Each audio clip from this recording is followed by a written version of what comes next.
What up, YouTube? Just doing a little quick video update on 92 Vertigo I'm building. I basically did this build just to show people that you still can build a bike on a budget. This video is not for purists and people who are obsessed with original parts or matching parts and things like that. It's just for somebody who just want a nice bike. Maybe they just started out with a frame like I did and they just want to get it up and riding. So basically, if you go back to my previous video, you can see how I started. Basically started with just a frame, didn't have anything, no fork, no handlebars, anything, not even a headset or a bottom bracket. It was just a bare frame. That's how I got it. I pieced the bike together with things I already had, some things I bought, and my concern wasn't getting it original just yet. My concern was keeping this a low budget build. So as you can see, excuse my background, near a busy street. I put an Akisu front fork on there, which is not original to the bike. It's just something to get it up and going. So you guys out there that just started with a frame, you don't have to go with a matching fork to the frame. I mean, the most important part of building a bike is the fork and the frame. So if you can get the original fork, good. But if you can't, you know, get what you can afford, man, or get something that look good with the bike. I had a cheese grater sprocket already. That's a real cheese grater, but they make repop cheese graters. You can get a cheese grater sprocket, a repop one for like 20 bucks or less. Same thing with the seat, this Dominator seat, 25 bucks. I bought these wheels off of OfferUp a while ago. I only paid, I think, like 40 bucks for them. I had these used tires laying around. The wheels actually came with tires, so look at 40 bucks. The grips was like 15, 16 bucks. I already had the levers. I mean, you guys can find levers. Them some old 90 GT Performer levers that I just recycled and painted them black. The seat post, you can buy seat posts off eBay, like 25 bucks. The seat clamp, I went with an Odyssey seat clamp, and I think I paid like 25, 30 bucks for the seat clamp. What else I did? Bulldog brake. Actually, believe it or not, I won that on eBay for $1 on the auction. I think it was like 10 bucks after it was shipped. But yeah, I'm just doing like a quick build, just a little demonstration, because a lot of people out here kind of tell you need to have this original, that original. The main focus you should have when you're building a bike is just getting it up and riding where you can enjoy it. And guess what? These parts are not permanent. You can always change the fork. When you find a good deal on the GT fork, change the fork. You find a good deal on the handlebars, change the handlebar. These are dyno handlebars.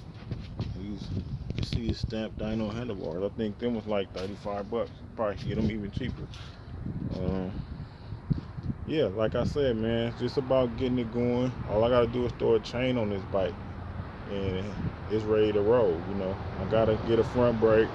I have a front brake, but I'm missing a piece to it, so that's why the front brake not on. But it's ready to roll as it is, but just a chain, because it has a back brake, so I'm good. As you can see, it's a decent looking bike. Looks nice.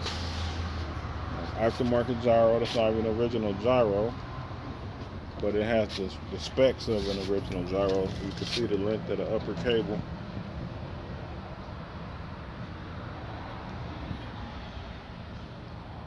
So these are Vans grips. Anybody curious? That's why I noticed the pattern looks like the bottom of a Vans shoe.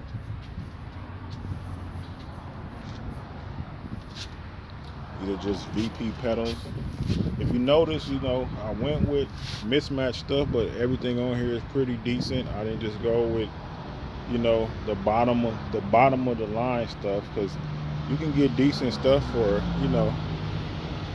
decent prices, like cheap. If you just look for it, I'd rather get a used Bulldog brake, which is correct for this bike, than get some type of cheap no-name knockoff brake that's going to break and cost you more money, because you save money buying it then, but you're going to have to buy it again later. So I try to get decent parts. Like these pedals, like I said, these are VP. It's old VP pedals. As you can see the sign, maybe, I don't know. But you can find those for like 20 bucks, 25 bucks. I mean, that's what came on dynos and GTs back in the day. So yeah, now I'm about to go back through the bike since I showed you guys for the most part, you know, what you can do if you want a GT or whatever kind of bike you want. But you know, this applies for a GT specifically right now, GTs, dynos. Um, but it goes for any bike, you know. Focus on getting the frame because you can always find everything else. If you can, like I said, if you can find one with the fork, because the fork seems to be the hardest part to get. If you can find one with a fork, cool. But if you can just find a frame for a good price, you can always piece it together and then turn around and build it how you want later. So I can tell you guys now, on this bike, the wheels and tires are going to change. The handlebars are going to change. The seat is going to change. Um, the brake leverage at some point is going to change. Um, I got a chain for it, but I think I'm gonna go with a chrome chain or a chrome and black chain. The fork is going to change too. Once I run across a GT fork for the right price, you know, I grab it up. But I'm not gonna pay what people are asking for them now down there $200 for a fork, especially on a mid school, you know. So yeah, man, it's a good way to enjoy your bike, be able to ride it while you look for the correct parts that you want to put on it. Don't let people tell you, oh, I gotta be correct, this, and that, all at once, because you will spend a long time building a bike trying to find good parts for what you want for them. But yeah, man. All right, y'all.